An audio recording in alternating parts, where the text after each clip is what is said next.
সাংসদ হয়েছেন, আপনি রাষ্ট্র স্তরের দলের পদে ছিলেন।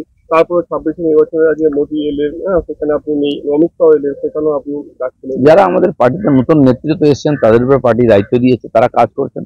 বৈঠকে তো কাজের কথা ঠিক হয়, তারা যাচ্ছেন, ডিসিশন নেবেন, তারা যেটা ডিসিশন নেবে সেটা আমরা পালন করব। কলকাতায় এলেন, ঘুরলেন এবং নেতাজি ইন্ডোরের পরিষেবার বক্তব্য রাখলেন। এই যাবৎ বঙ্গ বিজেপিতে সবচেয়ে বড় পরিষেবা হলো আপনি জামা ষষ্ঠী করলেন, তারপর RSS এর বৈঠকে গেলেন, তবুও নেতাজি ইন্ডোর গেলেন না। কারণ আমার সারাদিনের প্রোগ্রাম ঠিক ছিল, আমাকে এই বৈঠকে ডাকা হয়নি। আমার মনে হয় আরো কয়েকজন প্রাক্তন রাজ্য সভাপতি আছেন যাদেরকেও ডাকা হয়নি। তো ডাকা হয়নি যখন, যেখানে সাংগঠনিক বৈঠক, সেখানে যাওয়াটা আমাদের কাছে নিয়ম নয়। যাদের ডাকা হয় যেটুকু বলে সেটুকু করাই আমাদের ডিসিপ্লিন। সেইভাবে আমাকে ডাকা হয়নি বলে আমি যাইনি। আপনাকে কোথাও ডাকা হলো না বলে মনে করছেন? সেটা তো কারা ডাকছেন তারা জানেন কেন ডাকা হয়নি। মাননীয় অসীম ঘোষ আছেন, মাননীয় তথাগত রায় আছেন, এরাও প্রাক্তন রাজ্য সভাপতি, ওদেরকেও ডাকা হয়নি, আমাকেও ডাকা হয়নি। আপনি দুবারের প্রাক্তন রাজ্য সভাপতি, আপনি সাংসদ হয়েছেন, আপনি রাষ্ট্র স্তরের দলের পদে ছিলেন। তারপরে 26 নির্বাচনের আগে মোদী এলেন, সেখানে আপনি নেই। অমিত শাহ এলেন, সেখানেও আপনি ডাকছিলেন। যারা আমাদের পার্টিতে নতুন নেতৃত্ব এসেছেন তাদের উপরে পার্টি দায়িত্ব দিয়েছে, তারা কাজ করছেন। বৈঠকে তো কাজের কথা ঠিক হয়, তারা যাচ্ছেন, ডিসিশন নেবেন, তারা যেটা ডিসিশন নেবে সেটা আমরা পালন করব। প্রথম যাওয়া ষষ্ঠী কিভাবে কাটালেন? যেমন ষষ্ঠী এক আত্মীয়র বাড়িতে গিয়ে খেয়েছিলাম, দুপুরে খাওয়া দাওয়া করে আমি RSS এর প্রোগ্রামে চলে গেছিলাম। কলকাতায় এলেন, ঘুরলেন এবং নেতাজি ইন্ডোরের পরিষেবার বক্তব্য রাখলেন। এই যাবৎ বঙ্গ বিজেপিতে সবচেয়ে বড় পরিষেবা হলো আপনি জামা ষষ্ঠী করলেন, তারপর RSS এর বৈঠকে গেলেন, তবুও নেতাজি ইন্ডোর গেলেন না। কারণ আমার সারাদিনের প্রোগ্রাম ঠিক ছিল, আমাকে এই বৈঠকে ডাকা হয়নি। আমার মনে হয় আরো কয়েকজন প্রাক্তন রাজ্য সভাপতি আছেন যাদেরকেও ডাকা হয়নি। তো ডাকা হয়নি যখন, যেখানে সাংগঠনিক বৈঠক, সেখানে যাওয়াটা আমাদের কাছে নিয়ম নয়। যাদের ডাকা হয় যেটুকু বলে সেটুকু করাই আমাদের ডিসিপ্লিন। সেইভাবে আমাকে ডাকা হয়নি বলে আমি যাইনি। আপনাকে কোথাও ডাকা হলো না বলে মনে করছেন? সেটা তো কারা ডাকছেন তারা জানেন কেন ডাকা হয়নি।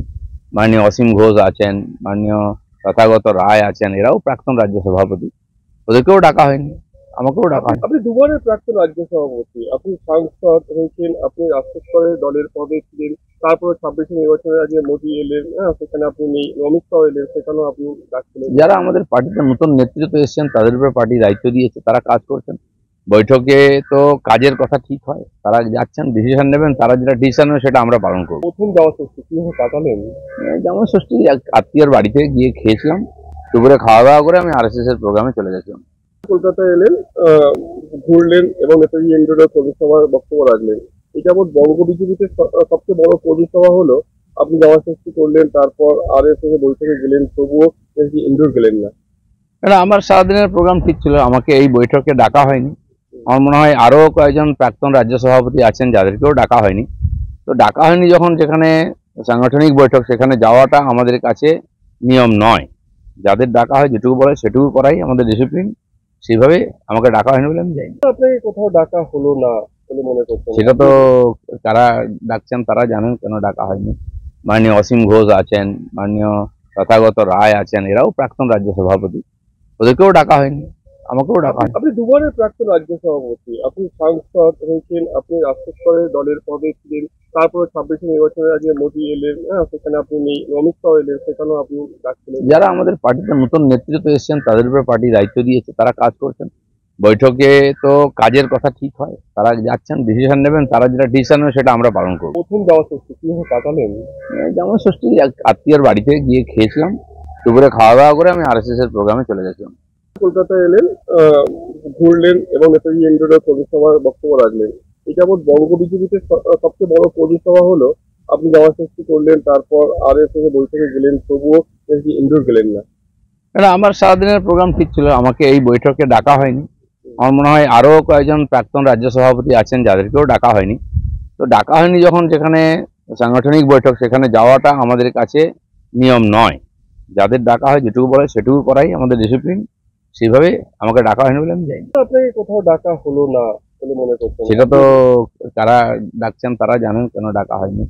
মাননীয় অসীম ঘোষ আছেন, মাননীয় তথাগত রায় আছেন, এরাও প্রাক্তন রাজ্য সভাপতি, ওদেরকেও ডাকা হয়নি, আমাকেও ডাকা হয়। আপনি দুবারের প্রাক্তন রাজ্য সভাপতি, আপনি সাংসদ হয়েছেন, আপনি রাষ্ট্র স্তরের দলের পদে ছিলেন, তারপরে 26 নির্বাচনের আগে মোদী এলেন, হ্যাঁ সেখানে আপনি নেই, অমিত শাহ এলেন, সেখানেও আপনি ডাকছিলেন। যারা আমাদের পার্টিতে নতুন নেতৃত্ব এসেছেন তাদের উপরে পার্টি দায়িত্ব দিয়েছে, তারা কাজ করছেন।